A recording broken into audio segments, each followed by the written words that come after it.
Hello everyone, this is Brother Benson Media, and today we are here at the heart of Kisumu at Victoria Comfort Hotel. It's a very good place for conferences and maybe for relaxing. It has a very quiet environment. So if you're visiting Kisumu, please kindly visit the place and enjoy this peaceful atmosphere in the Victoria. And again, as you know, we've been going around with the discussion of young leaders of this our beautiful county of Kisumu, and I have one of the best one who has shaken the parts of Kisumu and the nationwide. Let me take this opportunity to give him chance to introduce himself to our viewers. Once more, Brother Ben, welcome to Kenya, and this is Kisumu, a place where we are very peaceful. This is how we do it.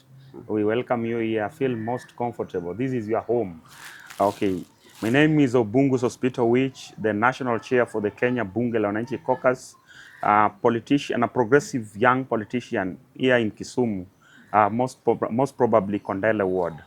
Apart from that, I'm also the president, the famous president of the Sufuria Revolution Movement Kenya, a movement that organizes and a movement that champions for the interest of the people, the human rights organization body.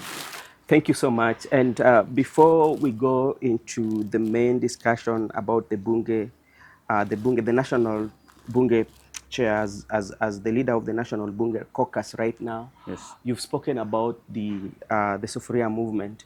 And I recall very well when we had a conversation with you during the demonstration, you were very articulate, and one of the things that you said, if I remember, that we are going to talk about the cost of living. And I remember again also you were talking about the election and how the election was. After that, there was a meeting that took place. Let's say that the NADCO report came. Not even a meeting, the NADCO report, after everything, the NADCO report came. And they came with some points in it. In those points, the cost of living that you are advocating for was not there. That is one. I want to get your opinion on that. Secondly, in that NADCO report, I did not see where the justice for especially the young people who lost their life during demonstration was addressed. Maybe if you can just talk about those two issues. Okay, thank you very much, Ben. You know, high cost of living is an elaborate agenda. It is quite an elaborate agenda that you cannot just discuss it once and for all. So, but I want to thank the leaders who are in the committee of the NADCO team, led by the Azimio leader in the National Assembly, that is Honorable Pio and I, the minority leader, and our brother Stephen Kalonzo Musyoka, who is also part of a principle within the Azimio, the ones that sat down on behalf of the Azimio and the supporters of the Azimio to come up with the issues. As for the Azimio team, we really presented quite a myriad of issues that we wanted to be dealt with so that people can find a way that they can feel that they're part of Kenya as a way of reducing the high cost of living. That was the genesis of the demonstrations. But as you all know, Kenya Kwanza, led by President William Samoei Ruto, they didn't have that goodwill to see to it that the high cost of living is reduced. That is why even at the bipartisan talks, quite most of the times there were less agreements in terms of how these issues can be reduced. Having said that, let me say that the leaders of the Azimio, the leadership of the Azimio, we still insist that matters touching on high cost of living must be dealt with. Issues on fuel, the cost of fuel, the cost of production in terms of agriculture, value chain addition, and a lot of things that touches on the human rights, it touches on the human being and the natures of their way. Those are some of the things that we still feel that were never dealt with at the bipartisan talks. But we are convinced that the bipartisan talks were to bring us together, to have a conversation on which areas, most areas that we can talk about in terms of the electoral reforms, in terms of reorganize this country through inclusivity, in terms of talking about the national ethos. Those were some of the things that were to be discussed there. Okay. And on the part of, on the most part, which you're talking about, the inclusivity part of it, organizing about employment, seeing to it that the political leadership of this country is arranged in a manner that there is no political interference with other political parties. So personally, like me, I know that the NADCO report may have not done much, but we believe that there was a process, and the process has to start somewhere. On the part of those people that suffered during the demonstrations, up to now, I still say, and I insist as the chairman of the National Bunge, that they are our youths outside here, whom we were seriously agitating together with. Most of them are still suffering because of the court cases that they're still facing, the charges that they're still facing. We have the comrades here in Kisumu. Yesterday, while I was in Siaya, I also added the same question where I was challenged in the floor to tell the people why quite a number of youths that really suffered during the demonstrations, and some that lost their lives, what is the justice that has been provided for? And we're still insisting that the Kenya Kwanza and the Azimio leader, Raila Amolo Odinga, they still need to sit down and see on a way how these people can get justice at the end of it all. But with Thank you so much. You've talked of something that is very important, electoral processes. If you go back in 2007, when we had the violence, came a report by Kriegler report, and one of the things that the Kriegler report was saying, early preparation of election, so that we can have a good process of election. Right now, we are into the second year of administration of the president. That one means we just only have like 3 years left towards for us to go into the election. And as things stand, there's no functioning IBC. How is that one going to be based in the fact that we know how our election is, and we are almost 3 years into election, yet there's nothing that is taking place? What kind of results are we looking for? Brother Ben, we are in a country that we are good in terms of talking about the law, Yeah. talking about constitution, but we are in a country that implementing the constitution is a tall order. We are in a country that the leaders at the top, they disrespect the constitution, the very constitution that our leaders, the likes of Raila Amolo Odinga, really fought for very hard to see to it that we have the 2010 constitution. This is a very good document that if implemented to the latter, then we may not, or we cannot have these sorts of problems that are affecting us today. But it is because the ones that, the leaders that are on the top, were supposed to, the back are supposed to start and stop with them, have completely refused to heed to the call by respecting the constitution. On that agenda, it is a quagmire today as we speak, and it is something that is really disturbing every leader in this country, that even today there is a constituency somewhere in somewhere in northeastern, which elections has not even been conducted up to today. I just heard it, the name of that constituency, I've forgotten about it, where the people, the residents, were really crying that they cannot even get services, they can't get bursary, they can't get anything. And the reasons to us why they were saying this, it is because there is no panel of IBC which can conduct a by-election in that place. So I want to tell you, as a leader who asked Kenya to act, that we are still concerned about it. because as we speak today, we don't have a fully constituted board of IBC, something that is not supposed to be there. It is very wrong. It is quite wrong, and it needs to be fixed immediately. Now, Okay. the IBC that we expect should be an IBC that reflects the face of Kenya, should be an IBC that can provide for free, fair, and a credible process of election. That is, should be the IBC. It should not be an IBC that is partisan. It should be an IBC that is neutral in terms of discharging the mandates of that office. So we know that the Azimio leadership did talk very categorically about the composition of the IBC board as a power panel of the IBC. And because there were issues that our leader in the Azimio, Raila Amolo Odinga, did say that those issues, until they are resolved, then the commission of the IBC should not still be there. So Okay. those are the reasons that why we are not having IBC. So my fear is that we're just about to get to elections. There are issues touching on boundary, demarcation.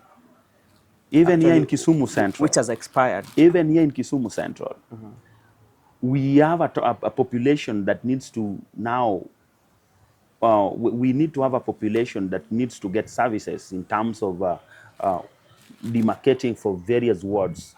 Kondele ward is now big. It is beyond the normal population that it has. So it needs to be good too, a part of it. So with the population and the growing population, it is within the mandates of the IBC to see to it that the boundaries are worked on. But today, as you can see, somebody may get to court to challenge the process by saying that it is already against the time frame. So those are some of the issues that are still there at the IBC, and we're seriously regretting that we have a country which cannot implement the law as it is.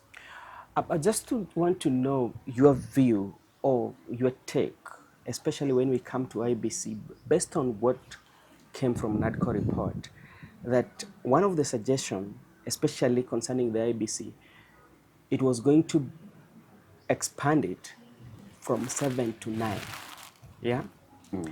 And as a Kenyan, and I know how election has been conducted, and this one is felt, we are feeling that, when they gave that report, they were feeling that this one can kind of like tame some of the malpractices that might be coming, you know. How will the two from 7 to 9, how will the two commissioners change that narrative where we have like the IBC commissioners, sometimes they get compromised? How will that, the two members that are coming in, if NADCO is implemented, will change that narrative? I don't think that will affect anything. You Yeah. know, Kenyans are always, the corruption is part of us. Yeah. Corruption is with us, and it stays with us. Anybody who wants to be compromised, obviously, will be compromised at the end of the day. If that is what you stand for, then obviously that will be there. My call is just that when choosing or putting in a new IBC commission, we need to have people full of integrity. We need to have people who believes that we need to have a stable country. Because after every 5 years, we have always found ourselves fighting as a nation. People have always been killing each other. We have been throwing words at each other.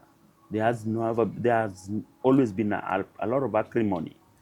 We are not talking to one another, but we are talking against one another simply because of the IBC as a commission. Because they give us what we don't want. They give us what we don't expect. We take much of our time parading ourselves, queuing to vote as early as 4 in the morning, up to 6 latest in the evening, and we wait for the results about more than 3 days for the presidential results to be announced.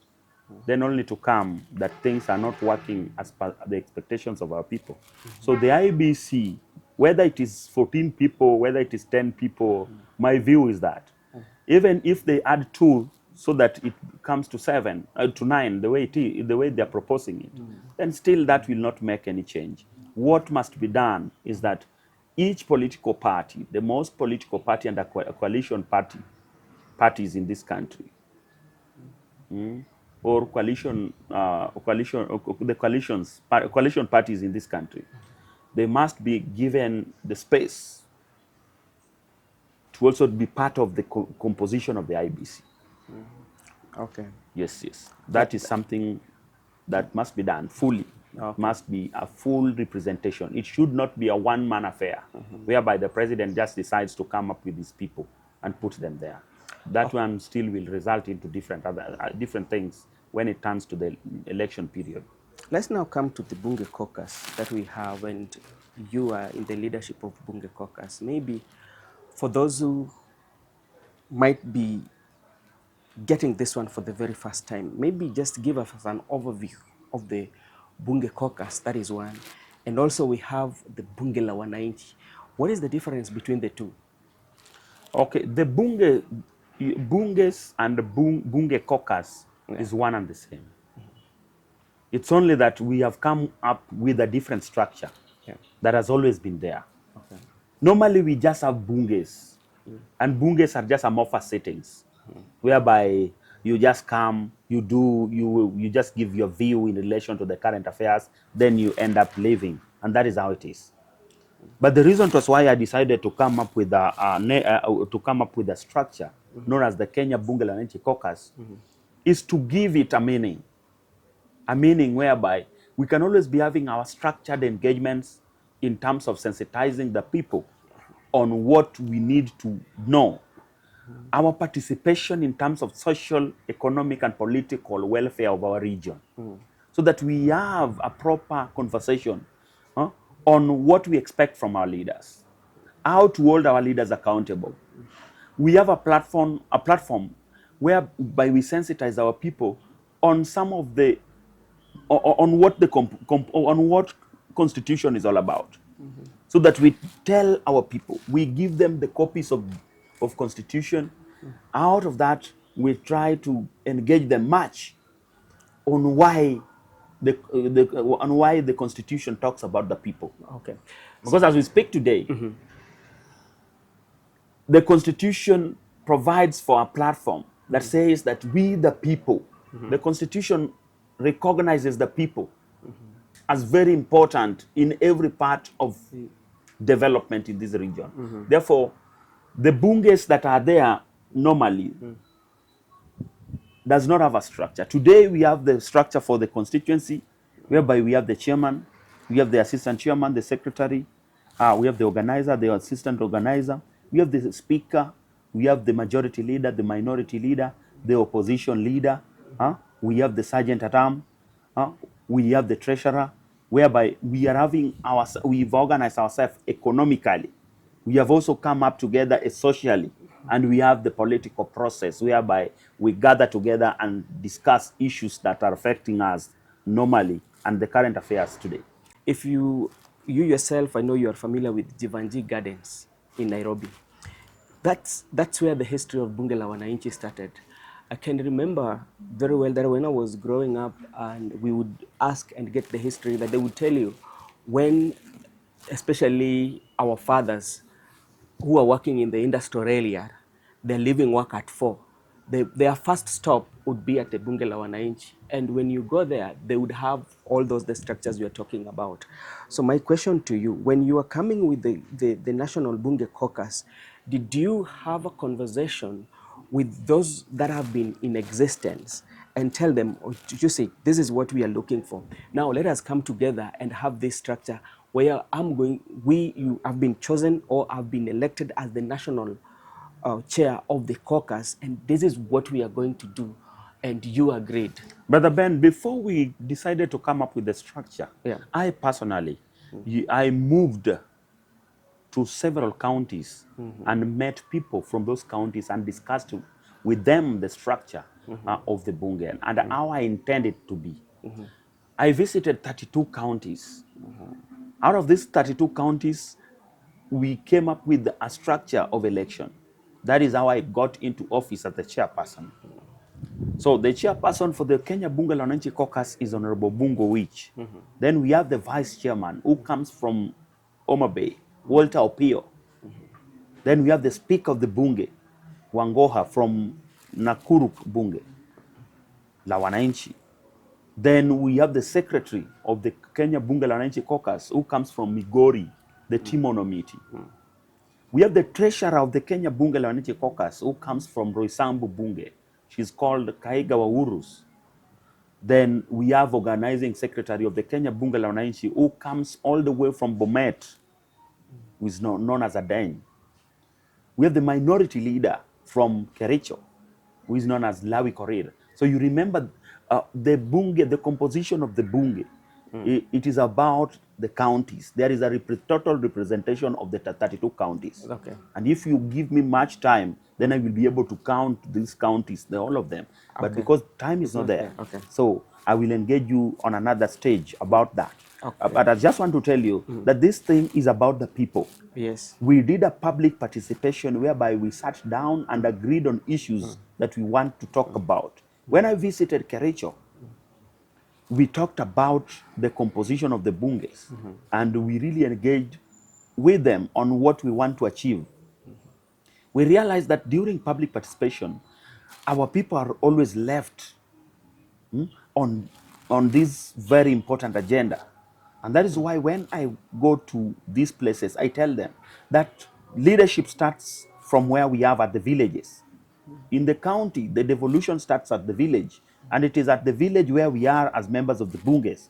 Therefore, we need not to miss these functions of public participation. Each and every time we have public participation, bunge members should always be attending so that you give your views. Met the CIA members of the CIA Bunge la Wanainchi members. We also discussed various agendas, whereby they really appreciated the process, where and how we have been moving forward as members of the Bunge la Wanainchi. And as the national office, the creation of the national office, they really congratulated it and elevated it to a level that it is today. Okay, so Bunge is about the people. Even the one for Jivanji, yes, I'd gone to Jivanji. I visited Jacaranda, the famous Jacaranda Bunge la Wanainchi in Nairobi. So I've been to Jacaranda and I've traversed so many parts of the Bunges, the Nakuru Bunge, the Kericho, the Bomet, the Nandi, the Elgeyo Marakwet, the Siaya, the Homa Bay, the Migori, the famous Kisumu Bunges. We have traversed several parts of the Bunges and still proceeding to go to other counties that we've not visited. Thank you for that. There's something also I need to know about the Bunge. When you talk about the officials and the composition, from my own understanding, a Bunge is like a platform for participation, and it usually has both the opposition and the government. So in your caucus, as a Bunge, as the national chair, right now, do we have members of Kenya Kwanza and the members of Azimio and other political parties, or those who are also very independent, included in this caucus? We have independent-minded people in the Bunge, but they argue positively. They criticize positive and negative. They give their views that helps us in making and finding, doing final deliberations on whatever kind of agenda that we're talking about. Two, in Migori, we have a minority leader. That minority leader in Migori, she's a woman known as Desi. Desi is from UDA. And since UDA is a minority party in Migori, yes, because they don't have much representation, so Daisy is a member of a Bunge, and she's from the minority side. So as a chair, how do you think this caucus is very important in the country and in national or in the political processes of our country?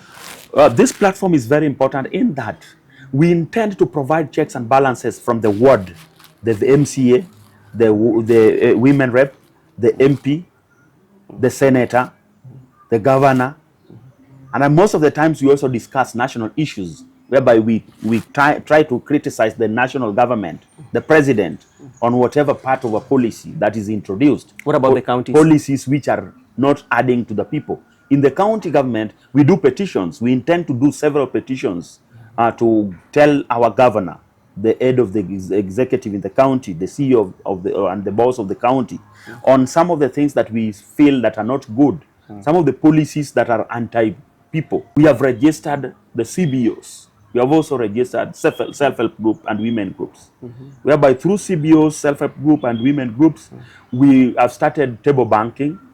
We are doing several other projects. For example, we are already, today as we speak, we have about 2,000 seedlings, whereby we want to start rolling the process of planting this in terms of bringing the tree cover and supporting the agenda of the president about the 1.5 billion. How much is it? It is about 2 billion trees that are supposed to be planted by the end of the 5-year period. So we are also participating in that process. And apart from that, we also visit the most vulnerable, whereby we support them.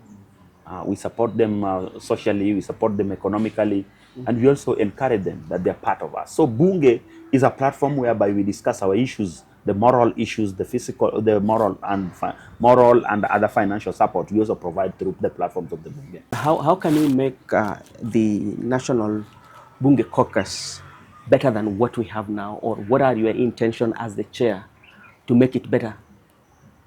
You know, normally bunges have just been there, and people just go there. They just make their way into bunges. They just contribute, then they leave. During the times that they visit bunges, there is nothing important that brings them together. Yeah. Today, as we speak, I have organized for so many platforms that will always be putting us together. Apart from politics, I will organize for the Bunge tournament, whereby we will bring Siaya, we'll bring Omabe, we'll bring Migori, then we do a football tournament to sensitize the people against the usage of drugs, to sensitize our people about peace and tranquility and the reasons to us why we need to exist as a community, to sensitize our people on the progressive politics and why the young people must be accorded a conducive environment into leadership. We also organize for such platforms whereby we'll be having debates in terms of engaging and asking ourselves, what is the progress of devolution in our counties? So there are a lot of things that we want to roll out as members of the Bunge. And as the chairman, I want to promise the members of the Bunge across Kenya that we will reach out to them. We will be getting to these counties. We will be associating with them. Because the platform that we are driving forward is One Kenya. One Kenya. I don't want a position or a situation whereby when you meet me, you call me a Luo. When I meet a Kikuyu, I call him or her a Kikuyu. I want a platform whereby we will call each other a Kenyan. It is not about our tribes. The issue about tribe and tribalism is really affecting us today. Because Ben, when you want to visit an office just to be accorded a position, or you want to get some job into those offices, the moment you introduce yourself, then you say you are Otieno, then you'll be told that there is no chance, simply because your tribe betrays you. So we want to start talking about, and lastly on the platform, we want to encourage the young people that handout is a problem. Handout is an enemy of the people. We want to start working smart, not hard. Because when you work hard, you get nothing. Let them work smart, so at the end of the day, they make wealth. Because we want to tell our people, good health is about wealth.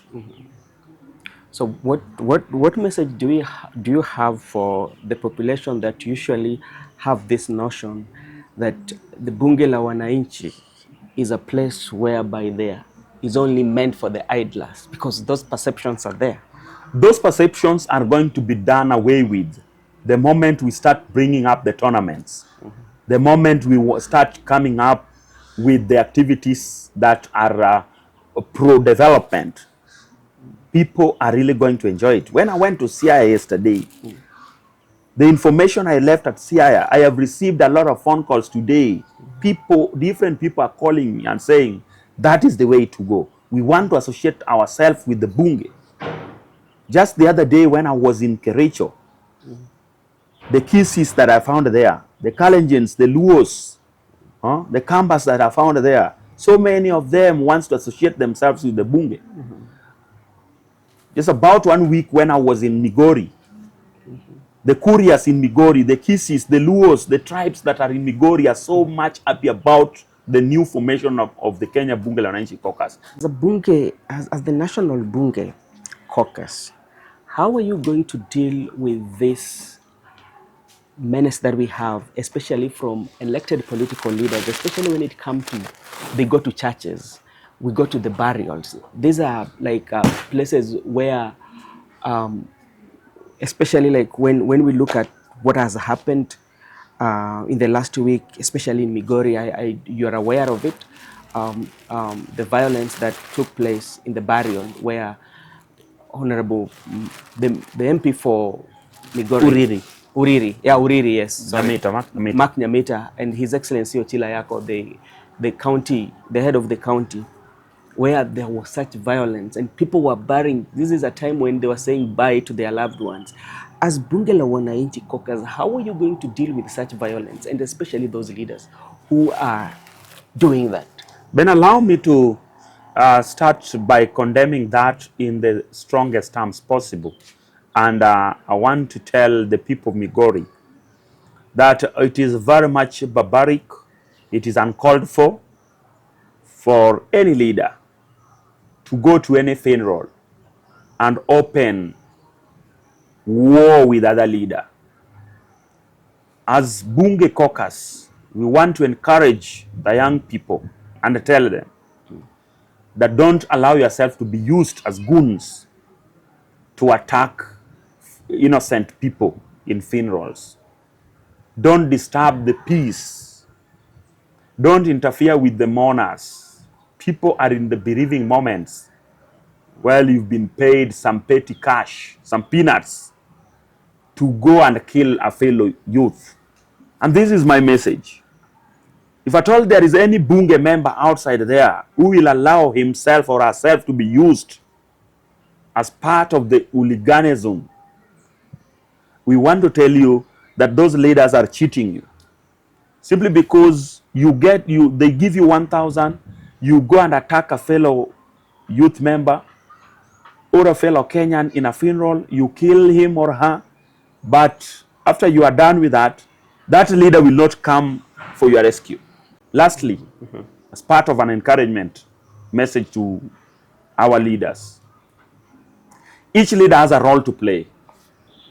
MCAs has got 3 roles: legislation, representation, and oversight. Members of parliament have got a number of roles that they are playing. The first role is to check the government, the national government, on how they are using our taxes. They are supposed to hold the governors, that's not the governor, sorry. They are supposed to hold the president accountable.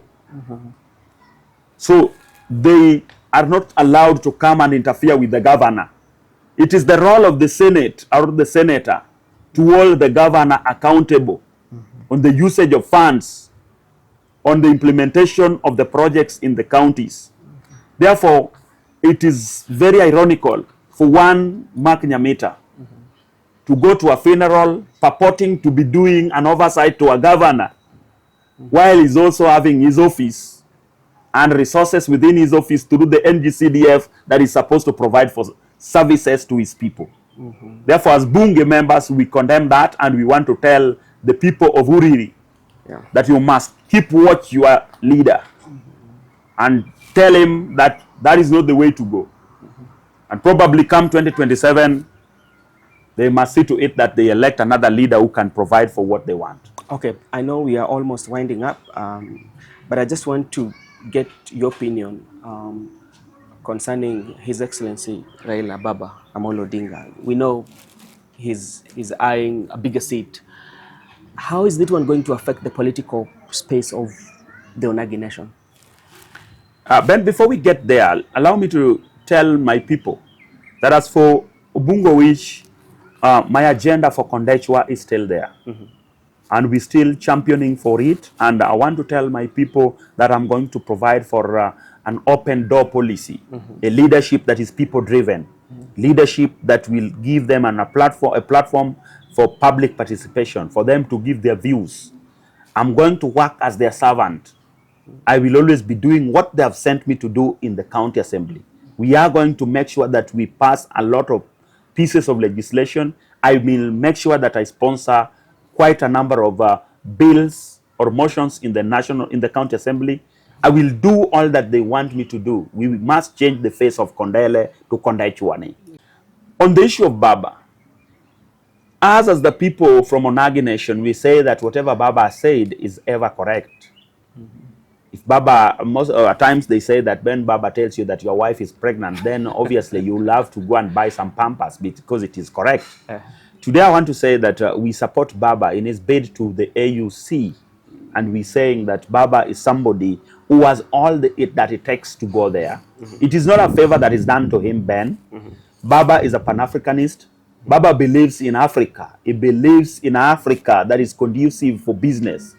He believes that Africa should, Africa and Kenya in particular, should be industrial hub for business for Africa. So Baba believes in the entire Africa and the development for Africa. So we support him for that position. But I want to tell our people this, because I've heard people saying that when Baba go to AU, it will affect the local politics. Obviously, it will affect the local politics because we have been used to Baba in the ballot. But in the event that Baba will not go to the ballot, so I want to tell you that, Ben, so many people will not turn out to vote. The turnout of voting will obviously come down because the expectations during the voting period is that Baba is on the ballot, so most of us, let us get out and vote. There will just be a little margin in terms of the people that will be voting for MCA, for the governor, for the MP, for the Senate. So that is the first experience that will come 2027. But I don't want to read much because, as they say, that you cannot be in front, you cannot always be, you must be following your master, and you cannot be above your master. So I know that Baba still guides us. Baba is still the leader in the ODM party, and is still the leader in the Azimio. And he's told us that where we'll be getting to. Addis Ababa is not far away from Kenya. It is just 2 hours. 2 hours. So it means a lot of things. Politically, his body language tells it all that come 2027, he'll still be in the ballot. So let us not talk much about it. But as for me, I want to finish from that end, that I want to say that I wish Baba well in all of his endeavors. If he decides to get to the AUC, I will support him. But if he decides to come back to Kenya and vie as the president the 6th time, I will support him as the not the 6th time, but as the 6th president of the Republic of Kenya. I will say Baba the 6th. And I want to take this opportunity to tell President William Samoei Ruto that you have the mandate to run the affairs of this country. You are the head of this nation today. Mr. President, you have not done so well in terms of organizing and mitigating the measures on floods. Our people are dying. People are suffering. Properties have been lost, but the government is not providing for alternatives. Instead, you are keeping a lot of promises. You are giving our people a lot of promises on how you are going to handle this matter. You have a lot of resources within you that are in the disaster management kitty.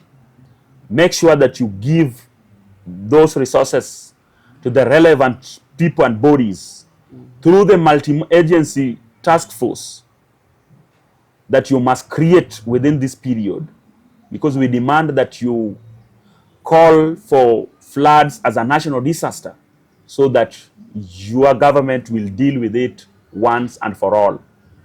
The Korusoin Dam must be completed within the given specific period of time so that our people must not continue cry about floods and water. This is a conversation that is not going to end with you.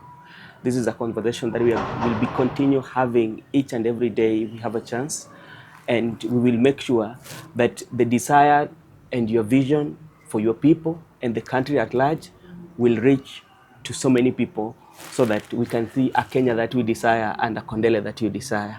Thank you so much for giving us this opportunity. I'll talk to you later, my brother. Thank you. May God bless you. Welcome again to